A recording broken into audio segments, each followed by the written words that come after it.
अस्सलाम वालेकुम। Recipes bye Rubina में आपका वेलकम। आज मैंने बनाए हैं बहुत ही मज़ेदार से खस्ता से बेकरी स्टाइल में नान खताई बिस्किट्स। बहुत ही मज़ेदार, बहुत ही खस्ता, बहुत ही झटपट से तैयार हो जाने वाली रेसिपी है। इस रेसिपी को कंप्लीट देखने के लिए डिस्क्रिप्शन बॉक्स में इसका लिंक है, कमेंट बॉक्स में भी इसका लिंक है, ज़रूर देखिएगा। ये देखिए माशाल्लाह से।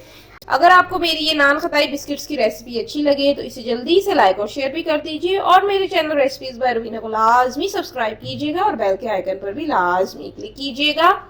फिर मिलूंगी मज़ेदार सी नई नई रेसिपीज़ के साथ। तब तक के लिए दीजिए इजाज़त। खुदा हाफिज़।